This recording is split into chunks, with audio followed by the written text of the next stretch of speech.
Hello, everyone, and welcome to Justaposition, the podcast where we explore mental health, vulnerability, and life experiences featuring creators you know and love. And today's creator, I started watching your videos I think it's been 2 years, and it's been so cool to see you just blow up, and especially the type of content you create. And I'm sure all of you guys who are watching or listening already know who she is, Samantha Lux. Thank you so much for coming on the podcast. I'm so happy to have you here. Oh my God.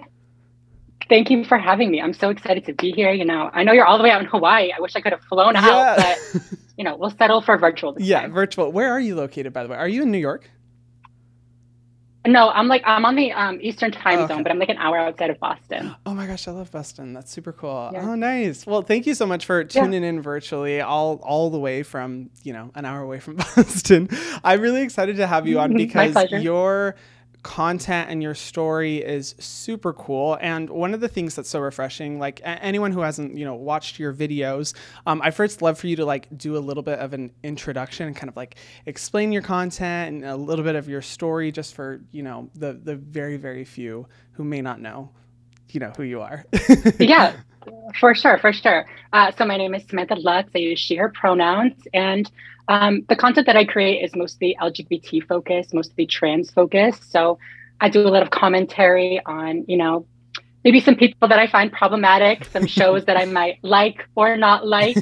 But yeah, lots of trans-centered content, lots of women's rights-centered content, LGBT-centered content, the good stuff. Yeah. Yeah. And that's, so in your videos, you do a lot of reactions to, different, perspectives, opinions, content surrounding, the LGBTQIA plus community, as well as, trans individuals. And one of the reasons I love watching your content is because you are definitely not afraid to just say your thoughts. But it's always also the way that you kind of speak your personal opinions or your personal viewpoints is always very eloquent. And I think you do such a good job of speaking to these issues in a way that is able to kind of I think present a lot of these things in a very logical format in a way that's, maybe I think easy to understand for, maybe people like me who cannot relate to, the trans experience or, people outside of even the queer community. It's really, really cool to watch your content. And that's why I always tune into your videos, just because I'm okay, I want to hear what your thoughts are. What are your opinions? And it's really encouraging. Thank you. I really appreciate that. It's really nice that you said that, because it's kind of my goal. I want to make the content fun and enjoyable and entertaining, but also digestible. Mm-hmm. And I want it to be able to have an impact on people that, like you said, aren't deep in the community like myself. Yeah. And it's impressive, I think, on my end to be able to see the way that you speak to issues, because I don't agree with some viewpoints people have when it comes to, queer people talking about, queer identity, and, trying to make it, appealing or interesting to straight people or blah, blah, blah, all this kind of stuff. I don't believe in doctoring your content or your opinions in order to appeal to the masses. But at the same time, I really respect that you're able to kind of separate, a lot of, say, intense emotions that, we as individuals within the queer community naturally feel when we see people attacking or dissecting or breaking down our community or our identities. And you're able to really present it in a way that I think can be better understood, to where people can have more empathy and understanding and really want to listen to what not only your personal experiences have been, but, experiences of trans people or, queer people at large. So it's really cool. And that's hard to do because everything I'm sure in you wants to just be these stupid people, I can't take this, but you do such a good job of presenting. Yeah, I've definitely, I try to bite my tongue when I want to, yell at some people, but some people just deserve to be yelled at, Yeah, completely agree. Yeah, but no, I really appreciate that you say that. I should have come on this podcast sooner. You're hyping me up so much. I really appreciate it. No, I just love it. I really respect you, and thank you again for coming on. Before we get into the juicy, deep questions that I'm really excited to ask you about and get your opinion on, we first have to talk about skincare, because skincare is the root of everything. I want to ask you of course, obviously. I want to ask you what your personal skincare horror story is. Like, what is the worst thing that you have done to your skin, and how does it compare? What is the juxtaposition of what you did then versus your skincare routine now? Like, tell me about your skincare routine now as well. I'm glad that you're saying comparing it to it now, because it's definitely improved a lot. Like, I've come a long way. Don't, I think that before I transitioned, it's interesting because my skin was so different before. I never had a lot of acne. I never had like problematic skin. So I was very rough on my skin. I would sleep in my makeup every single night. Like, I would wake up, take a washcloth with some like water or something, just like scrub it off. Just not the things, just not healthy or effective, honestly. So my skin was rough. And then once I started estrogen and stuff, it was really cool to see the changes and everything like that. My skin got a lot softer. But I also noticed it was a lot more sensitive, and I actually had to take care of it. So I started, using a cleanser. I started taking my makeup off before bed, like the basics. But I also used like a chemical exfoliant. Thanks to you. I'm pretty sure that you recommended it to me at one point. And then like a moisturizer I use now, sunscreen, of course.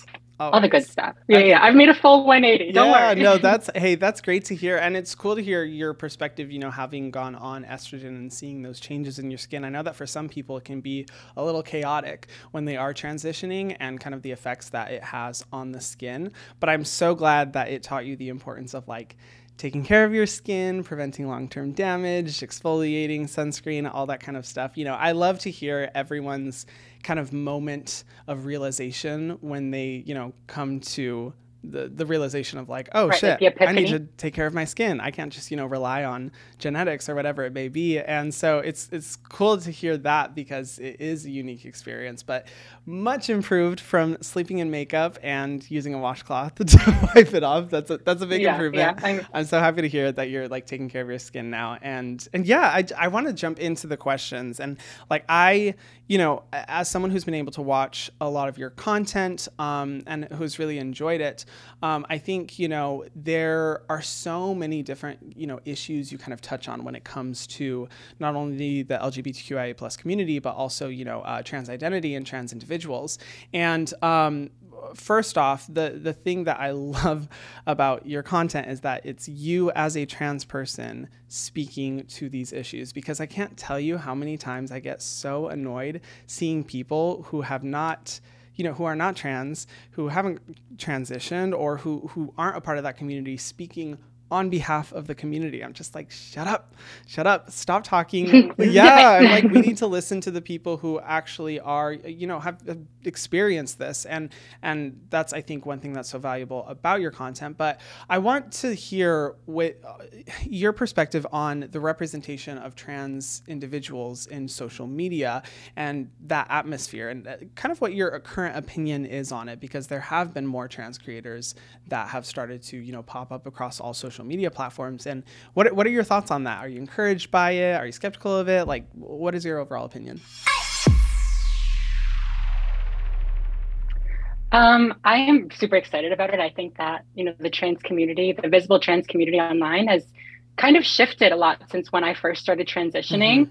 When I first started transitioning, the people that I looked up to the most, and, no shade to them or anything like that, this is just how the community was.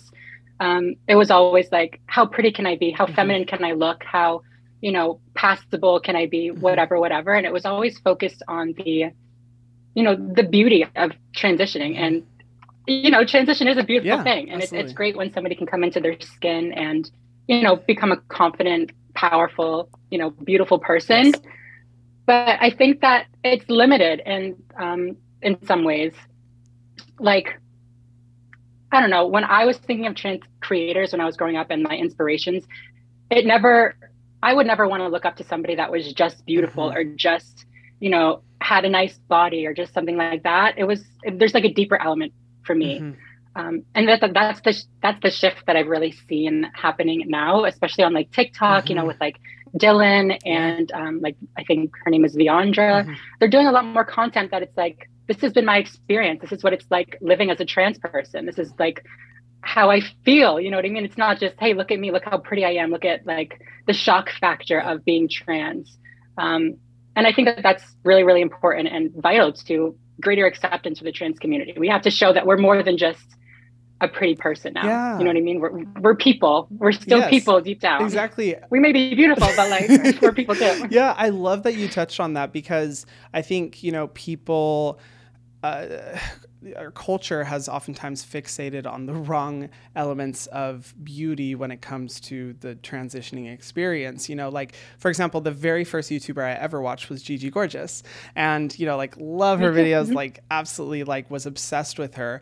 But I think so much of the attention surrounding her, experience as a trans person was focused on the acclimation to traditional beauty standards rather than her unique perspective and journey as a trans individual. And like, obviously, I respect her so much because she championed in so many ways, trans visibility on social media.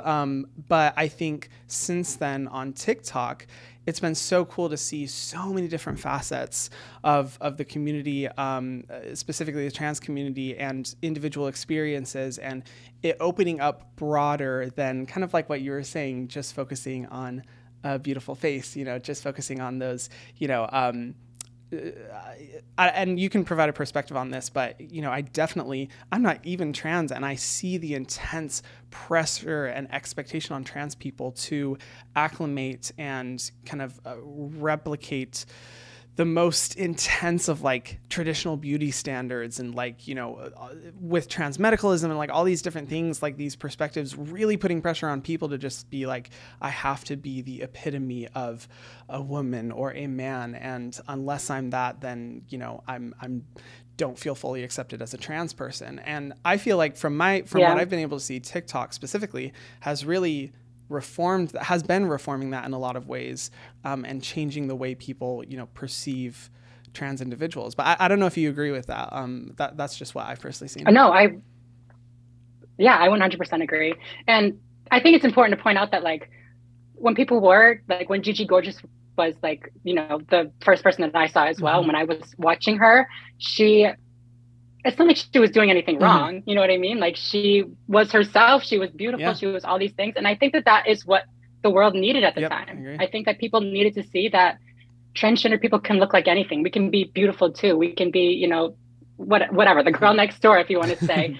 But now that we've really gotten our foot in the door, it's opening up past that. It's what else do we have to offer besides like surface level, literally. Yeah. It's super encouraging to see. And I personally love, like, anyone who's listening or watching, I highly encourage you to follow, to make an effort to follow more trans creators on TikTok. Well, all social media platforms, but I'd say I've seen the most on TikTok, as with, any creators, to really, listen to their stories and hear their perspectives, because I think diversifying of the conversation is really important. It's so important to hear from so many different people what their experiences and life journeys have been, in order just for us to be more empathetic. And I think it's encouraging to see. And for me personally, like, I follow, a bunch of different trans creators. Like, I'm constantly to my friends, like, telling them to watch ContraPoints or Cat Black on YouTube, or like, other creators, because I just absolutely love them. And I've seen how there's, I guess for lack of a better term, quite a divide in the type of, trans creators that you see online. And it's definitely also, I think, caused a divide not caused a divide, but revealed a divide in the viewers, whether it, be ContraPoints or Blair White. You see very split conversations and just a lot of variety. And I wanted to ask you, like, what your personal thoughts are on the prevalent voices within the trans creators online, and kind of what you've been able to see in that, divisive conversation. I don't want to say divisive, like people are trying to divide it, but I'm sure you've seen how there's just very different conversations going on. What your thoughts are on that? I don't think people are trying to divide. I think, like you said, there just is a divide. I mean, I'll just start off by saying I love ContraPoints. I love Cat Black. Shout out to Yes, them. obsessed with them. Amazing content. Love them. Mm-hmm. Love them. As for the other, no, I'm just kidding. But I cannot. I'm just kidding. There is a definite there is a wide variety of people online, of trans creators online. And I think that that's a great thing. I think that, you know, everybody deserves to have a voice. Everybody deserves to share their opinions. And I think more than that, they're going to reach more people. More people are going to be able to connect and find their identities when there are very, very diverse, you know, conversations going on. That being said, my only issue is like the grifting, like when people say things for a specific reason, or maybe even they exaggerate the truth, or they lie, or they do whatever to paint the community or individuals in a certain way. That's what I don't really like about certain sides of the community. But I think that having that diversity, like we've been talking about, and that difference of opinion is healthy. You know, there are conservative people or traditional people, whatever you want to say, that are trans, and they want to see somebody that, you know, has similar morals to them and can help them through their transition. And I think that that is great. I think that we just have to be really, really careful about the information that we put out there. When I just think that we need to be careful about the information that we put out there. Yeah, I mean, I'll just say that. That's honestly a really mature perspective, because I agree with you in any facet of life. Like, it is so important that we hear all sides of, you know, an issue, of a viewpoint, of just that we, like I said before, diversify our information streams in order to understand as many perspectives as possible. And I think that it is important that we're hearing, you know, just completely contradictory viewpoints in order to, you know, like better understand, so we can question and we can commit to improving and, you know, bettering our society. I think that is really important. But like you said, I think there is a fine line. And, you know, obviously I'll just preface everything I say in this. This is me as someone who is a part of the LGBTQIA plus community, but is also not a trans person. So this is purely from a more, you know, spectator standpoint. But I think it relates to a lot of other issues too. I think there is a fine line that needs to be drawn when it comes to the way communities are spoken about and represented, and the conversations that are being encouraged within communities outside of our own, because you know, it's important, say, for me, in my personal opinion, to hear conservative viewpoints of, say, you know, even like trans people who are conservative. I think it's important to, you know, hear that out. But I think also their viewpoint is valuable because in conservative spaces, it can start to open up more conservative people's minds in order to realize, you know, for them, the most basic understanding that, like, oh, trans people are human beings who deserve our respect, you know. Right. I think that is, they're not monsters. Exactly. Yeah. I'm like, that is important, which is why I think it's valuable. But I also think there is a fine line that needs to be drawn in the us, like the me versus them mentality, in the ego that can kind of come alongside wanting to make a distinction between you and the trans community, the LGBT plus community, you know, whatever it may be. I think there is kind of harm and damage that can come from that. And by lumping a whole very diverse group of people into one archetype and kind of classifying me versus them. I know I'm speaking a little bit more conceptually because I don't want to you know, like drag anyone, you know, but I don't know. Yeah, what are your thoughts on that? No, I agree 100%. It's become kind of something that it's like our side, like you said, our side versus their side, instead of both of us versus an issue.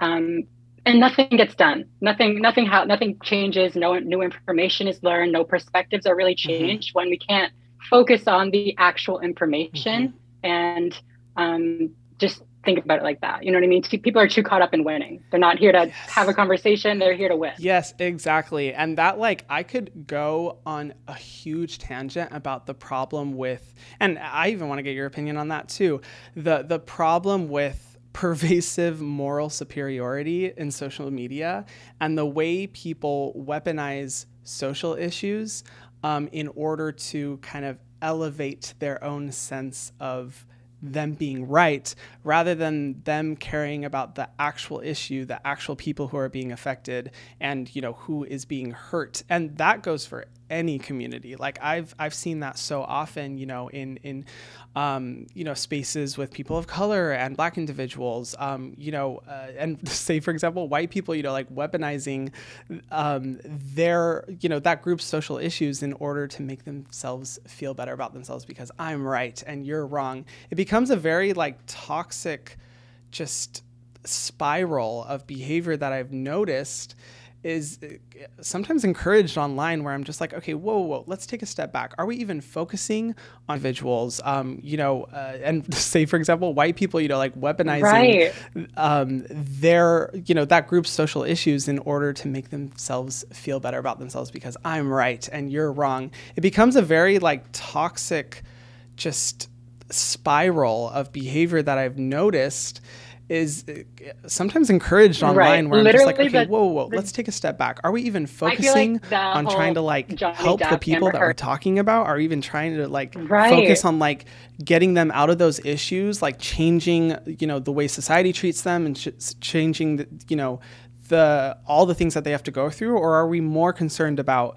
us being able to feel like we're a better person than other people because we're right? Like, it makes me so frustrated. I don't know what your thoughts are. I feel like the whole Johnny Depp, Amber Heard situation is like the perfect example for this. Yes, it is. Of course, you know, domestic violence, awful. We don't like, you know, all of these things are awful. Everybody wants to be on the right side. But I feel like as soon as like one TikTok came out about Amber Heard where she was like looking a certain way or like doing something weird, this whole storm came on her. And like, I mean, I'm not even saying whether or not she was guilty, not guilty, deserved what she got, whatever. That's not what I'm talking about. It's just the fact that everybody piled on and didn't give space for the case to even unfold the way it was going to. You know what I mean? Exactly.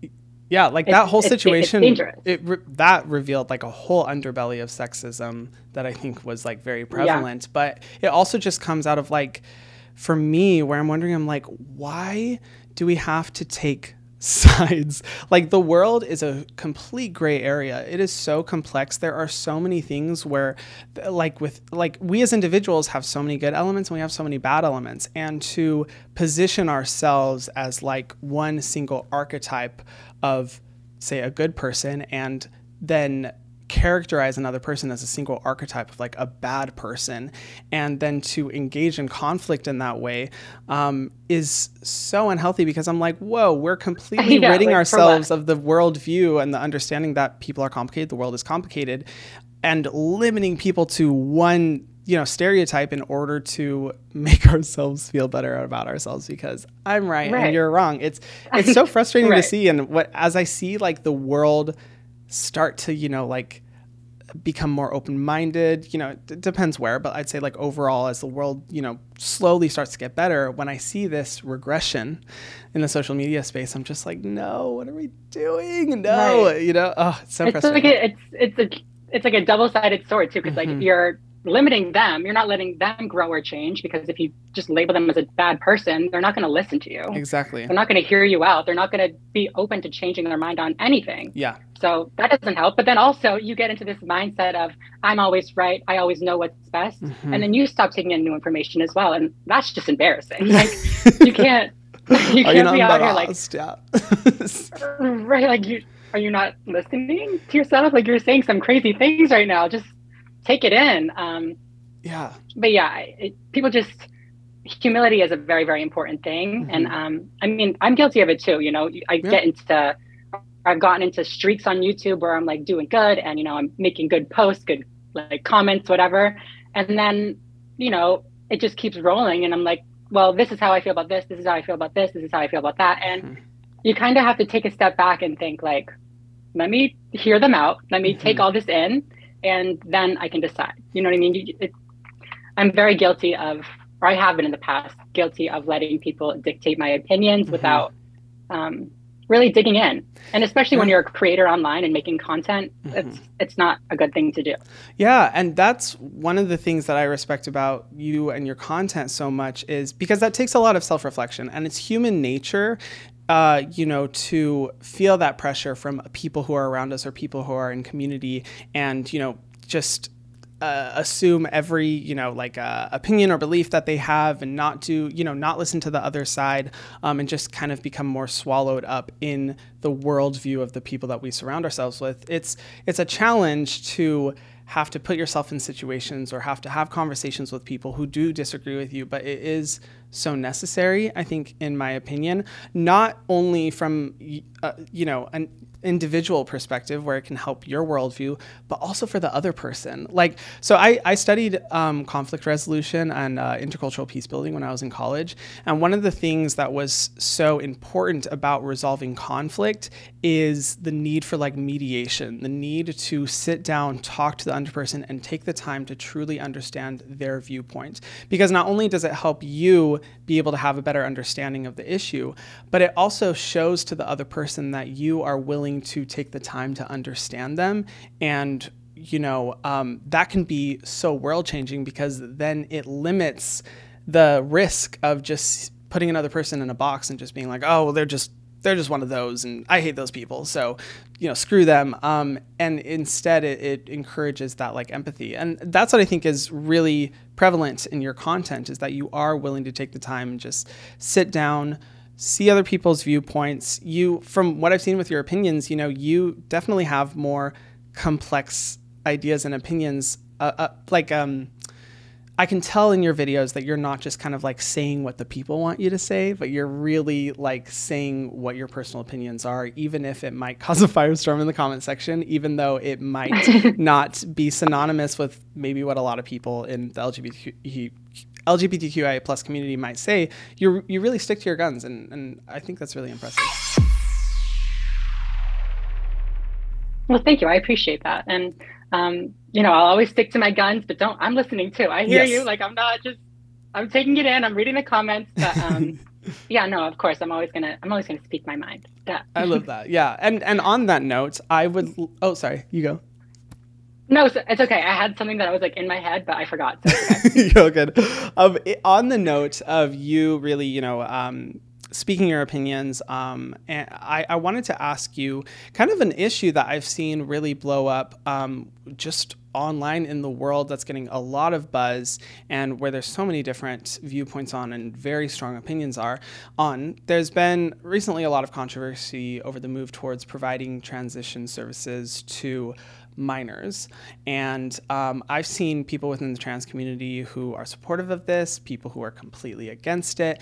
And I personally have been just trying to see as many different opinions as possible from trans people in order to get a better understanding. And I'm genuinely curious of what your thoughts are on this, considering, your personal journey, but also that it is just such a dividing conversation even within the trans community.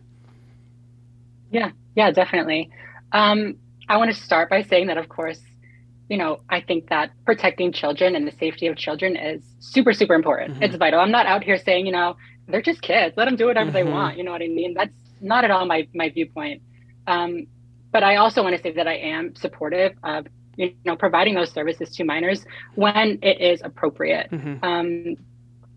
So there's a lot to mention, a lot to talk about with this kind of things. Firstly, when we're talking about transition services for minors, most of the time it's not, people think that it's bottom surgery and they're, going through all these major changes. When a young child is transitioning, they're really just changing their clothes, maybe changing their name, changing their pronouns, all very social stuff. You know what I mean? Stuff that if they decide or they grow out of it, then they can switch their name back, they can switch their pronouns back, and no harm has been done. They figure themselves out along the way, and everything's great. There is a conversation when it comes to puberty blockers and when to start giving minors hormones and stuff like that. And I think that this is something that should be obviously taken care of with a medical professional. I don't think that some random person on the internet should be telling you what to do with your child. But I think that what's going on right now is kids are going and they're recognizing that they're transgender. They're recognizing the discomfort that they feel, and they're presenting that to their doctors. They're presenting that to their parents or whoever they trust. And that is the medical, intervention for people who are trans, is to provide these treatments. So when people say, well, they're kids, they shouldn't be able to, get hormones or get this or get that. First of all, you get hormones at like 13, 14. I just want to clarify that. But, you do, yes. It's not that young. But we provide medical interventions to children all the time. Like, it's not like it's just trans things that we're giving kids. Like, the puberty blockers that they prescribe to, minors sometimes, they've been giving kids since 1990s, 1980s. They're FDA approved, they're safe. Like, it's just the fact that they're giving them to trans kids that people have a problem with it now. It's just the trans. So I think that the whole issue has just become way over politicized. Yeah. Sorry. And I think that it's been done purposely. I think that the opposition knows that fear is their best tactic to, winning against the trans community. And so that's what they're going to do. They started off with trans women are going to come in your bathrooms and they're going to assault you. Yep. That didn't work, clearly. So then they went on to, they're going to come after your children. Yep. They're going to make all your children gay. They're going to make your children transition. Yeah. It's whatever way to, make us seem like the bad guy, when in reality, we're just trying to save kids' lives. Sorry. Yeah, just like trying to not make kids' lives miserable and have to, the whole purpose of the community growing and evolving and representation is what I would hope, so that future generations don't have to go through the same awful things that, we experience, specifically trans individuals. And I love that you touched on, I'm grateful that you touched on, the way that it is over politicized, because I have been horrified by a lot of the headlines and articles and the way that the malicious way that they speak to this issue, with really no understanding of the individual experience of the medical, processes and the, all the conversations that individual has had with their parents and doctors, like all that different kind of stuff. And every time I've seen like these articles that essentially position themselves as like, they're coming after your kids, how dare they do this to children, they're destroying the future generation, blah, blah, blah.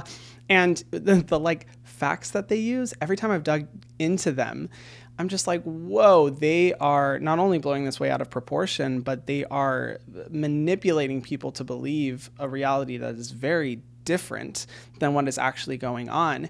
And I think and this goes for so many different minorities or just social issues. I get so bothered by individuals wanting to generalize an entire group of people and what an entire group of people should be doing without having any understanding or empathy for the individual experiences of those people. Like, I get so bothered when people say like, people shouldn't let their kids transition, blah, blah, blah, or whatever it may be, because I'm like, you're completely ignoring the individual journey of every single person that is going through that, the individual decisions they make and that their parents help them make and that their medical providers help them make, and all of the different, not to mention the fact that people are really, in my opinion, like blatantly ignoring all of the steps you have to go through to even get hormones, to even get medication, to get to that process. It's a very lengthy process. And so I get so annoyed seeing people wanting to have a, like one decision needs to be made, one generalization needs to be made for this entire community of people, when I'm like, why can't we just leave that up to their doctors, leave that up to their family, leave that up to the individual, literally, and just not speak for everyone, Right. Like, when did we start getting into people's medical business? That's so weird. It's so especially weird. Especially children. Like, you're talking about a child's medical things. Like, just calm down. Like, it's Fox News. You have other things to report on. Yes.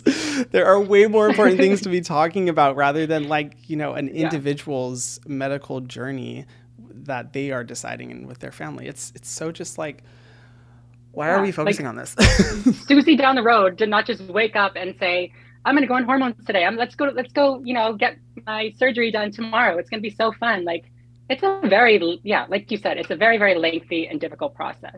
Like, I transitioned at 17. I started hormones at 17 and I had to do like a 12-week program with my therapist to make sure that I qualified to be on hormones, to make sure that I actually had gender dysphoria, to make sure I actually, needed these services. And I will say that it is something that I am in support of going to, a gender therapist, a doctor, whoever, a medical professional, and being evaluated, making sure that you're in, you know, the right state of mind, making sure that, you know, this is the right thing for you, because these things are serious. You know what I mean? They are, hormones can be irreversible. Surgeries are irreversible. And I think that people should have guidance with it.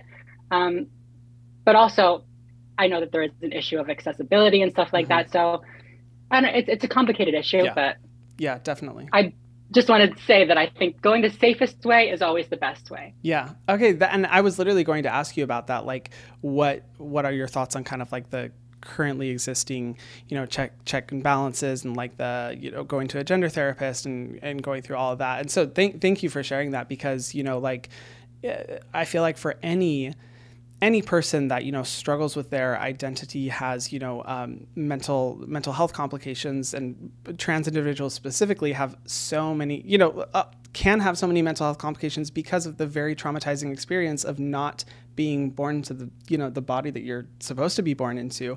With anything like that within the mental health space, it is so valuable in order to go to a therapist, to, you know, talk about treatments, to talk about medication, to make sure that, you know, it's really the right fit in order to best support the individual. And so I'm glad to hear your perspective on that, because I think, like you said, people are blowing, because it's a trans issue, people are blowing it out of proportion, when I'm just like, this should be treated just like every other individual medical medication, mental health focused issue. Why are we focusing on this so much? You know? Right, exactly. Like, it's getting kind of weird now. Like, I know. It's just a prescription. I don't know what to do. Thank you, Fox News. Oh yeah. I mean, I also want to ask you, like, when you see kind of the conversation happening, and you see everything happening in the media, and just all the, you know, the bullshittery of it all. What do you? I love that word. What do you think people get wrong when discussing trans issues specifically? Because you have the benefit of being able to read through comment sections and DMs. You really have a very unique and valuable perspective on that. So, what do you think people get wrong? I think that, honestly, just not even going along with the whole conversation, but the whole conversation has kind of pointed it out. I think that people just think it's a political issue. Like, of course, there are going to be policy matters that affect transgender people. Like, that's, you know, just the nature of the beast. Is that the expression? I don't know. But, trans individuals are not inherently political. You know what I mean? Like, I'm just a person living my life. I just did what I had to do to be happy. I did what I had to do to live a life that I was comfortable with. Yep. It's not me trying to make a statement. It's not me trying to come after your children or invade your spaces. It's literally me just trying to survive. Yeah. And so I think if people could kind of take a step back from the Fox News headlines and the policies that are coming out every single day attacking literal children, they would maybe start to see that we're just trying to survive. Yeah. Yeah. I think that's super, super valuable. And yeah, like even the irony of, you know, trans people just wanting to live, yet the people who are claiming that trans people are coming after children are the exact ones who are politicizing children, exploiting children for their purpose. Like, oh, don't even get me started on that, because it's a whole it's a whole mess. But that's what it really comes down to. You know, I can only relate in my personal experience as, you know, being gay. But I feel like for me, it's a similar thing where I'm just like, just let gay people love who they want to love. It's not a political issue. It's not a complicated issue. It should not be difficult to understand. Why are we having the same energy with trans people, and even worse? And that kind of leads to my next question. Like, within the LGBTQIA plus community, you know, I'll just be brutally honest. Underneath a pretense of acceptance, there is still rampant transphobia, particularly, you know, perpetrated by white gay men. I will say it. It's just the reality. White gay hetero. I mean, you know, white gay cis men are oftentimes like the biggest perpetrators of this. And I, you know, when I initially came into the community, I was like, oh my God, you know, rainbow flags, acceptance, like this is such a community of so much love. This is amazing. And then as I've, you know, become you know, as I've seen the behaviors of the community more and more often, I'm just like, wow, I'm horrified by just the amount of transphobia that is still so prevalent within our community that is supposed to be a safe space, that is supposed to be about love and acceptance.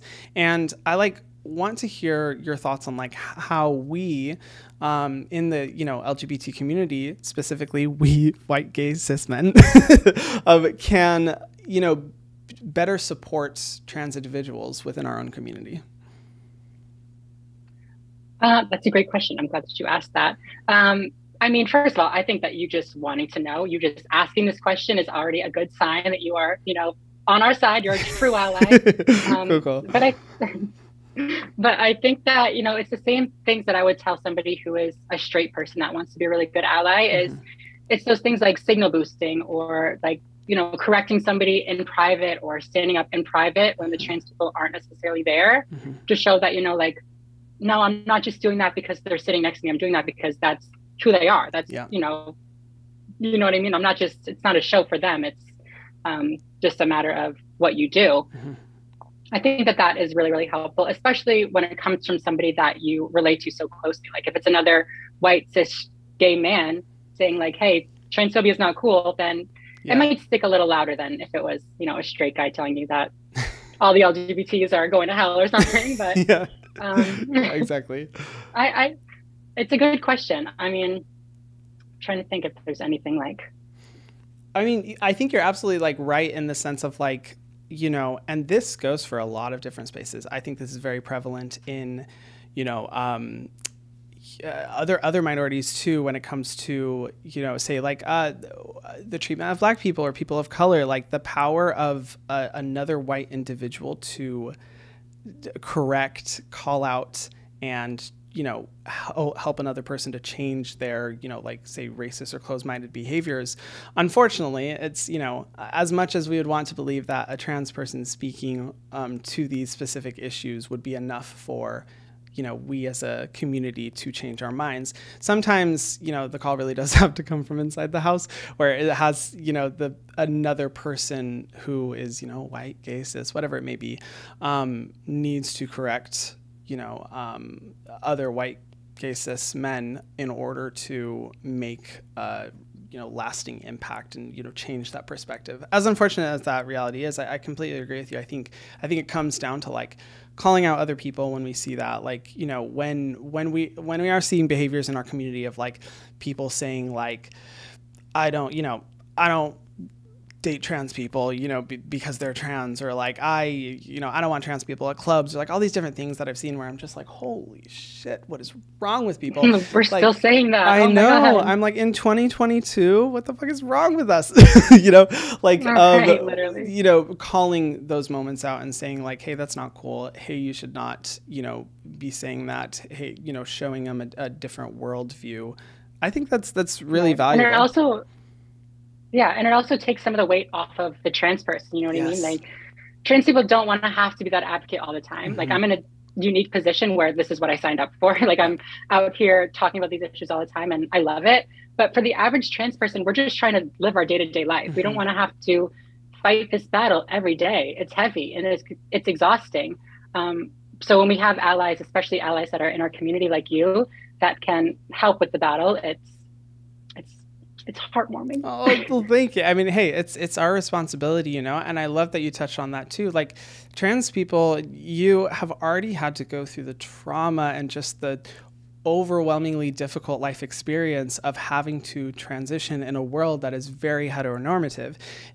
It is not your responsibility, and we should not expect you or other trans individuals to have to babysit the rest of us, to have to just tell us why you deserve to exist, why you deserve to be accepted. That is not your responsibility. You have your own life, you have your own things that you've already gone through and have to continue to go through in this really difficult world.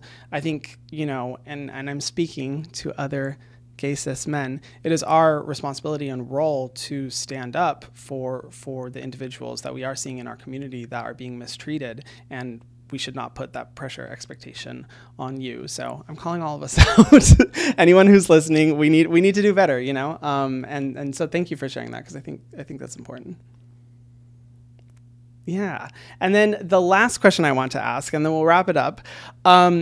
You are in a space that, with the type of content that you create, you are constantly having to consume and give your perspective on pretty overwhelming content that is a lot of times just like debating the validity of your existence. And that's a lot to take in as an individual. And especially as one who has gotten to this point, I imagine, of self-acceptance, of being, getting to this incredibly celebratory, moment of being able to like really fully be yourself and be truly authentic to yourself. Like you have your own life, you have your own things that you've already gone through and have to continue to go through in this really difficult world. I think, and I'm speaking to other gay cis men, it is our responsibility and role to stand up for the individuals that we are seeing in our community that are being mistreated, and we should not put that pressure expectation on you. So I'm calling all of us out. Anyone who's listening, we need to do better, and so thank you for sharing that, because I think that's important. Yeah. And then the last question I want to ask, and then we'll wrap it up. You are in a space that, with the type of content that you create, you are constantly having to consume and give your perspective on pretty overwhelming content that is a lot of times just like debating the validity of your existence.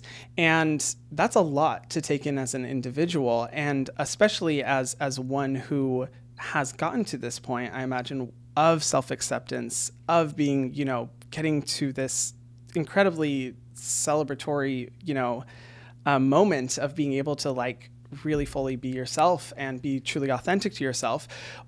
Do you ever feel like mental health ramifications of having to consume and react to and speculate and talk about content that is so deep and heavy? Like, and if so, how do you prioritize your mental health, and how do you really make sure that you're in a good mental space having to deal with all this bullshittery? Bullshittery, yes, and one more time with the bullshittery. Yeah. I mean, it's very, very heavy. It is quite overwhelming at times. I think that I try my best to put on this hard face, this tough face. And for the most part, I do have a very thick skin. But it does get to be a lot. You know what I mean? Like, I can watch these videos, I can react to them and say, yeah, that's silly. That's, ridiculous. Why would they say that? But then, I'll be sitting there and I'll be having a rough mental health day. And then some of those thoughts will come in the back of my head, and I'll be like, maybe you're just confused. And it's like, girl, I'm not confused, but I really don't want that in the back of my head right now. Like, come on. Yeah. So it is heavy, and it is a lot.